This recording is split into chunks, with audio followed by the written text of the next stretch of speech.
மக்கள் அனைவரும் எதிர்பார்த்தது நடந்துவிட்டது. அதாவது தமிழக வெற்றிக் கழகத்தின் த.வெ.க. தலைவர் விஜய் அவர்களுக்கு காலையில் வந்த நல்ல செய்தி. என்ன செய்தியாக இருக்கும் என நீங்கள் நினைக்கிறீர்கள்? எந்த செய்தியும் கிடையாது. ஏனென்றால் மே 4 தமிழகத்தின் 2026 சட்டமன்ற தேர்தலின் முடிவுகள் அன்றைக்குத்தான் கூறப்படுகிறது. அந்த நாள் பார்த்தீங்கன்னா வெகு தூரம் இல்லை.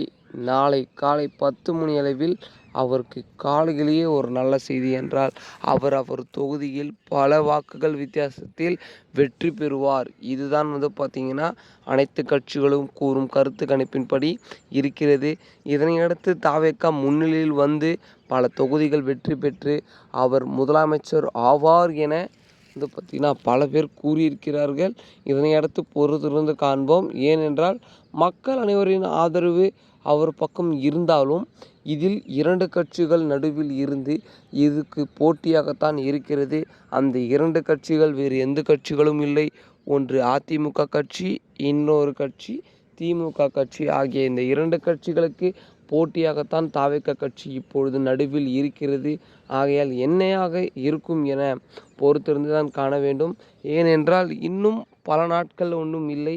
இன்னும் 24 மணி நேரத்தில் பார்த்தீங்கன்னா தமிழகத்தின் தேர்தல் முடிவுகள் கூறப்படவுள்ள நிலையில் அடுத்த முதலமைச்சர் யார் என்ற கேள்விக்கும் பதில் கிடைத்துவிடும். அது யார்? மீண்டும் திமுக ஆட்சி அமையுமா, இல்லை அதிமுக ஆட்சி வருகிறதா, இல்லையெனில் த.வெ.க. ஆட்சியை பிடிக்குமா அப்படின்றத பொறுத்திருந்து காண்போம். ஆகையால் மக்களே, நீங்கள் இந்த சட்டமன்ற தேர்தலில் யாருக்கு வாக்களித்து உங்களுடைய வாக்குகளை பகிர்ந்தீர்கள் என மறக்காமல் கீழே கமெண்ட் செக்ஷனில் கமெண்ட் பண்ணுங்கள். அது மட்டும் இல்லை, அடுத்த முதலமைச்சர் யாராக வருபவர் என்று நீங்கள் நினைக்கிறீர்களோ அவர்களையும் கீழே கமெண்ட் செக்ஷனில் கமெண்ட் பண்ணுங்கள்.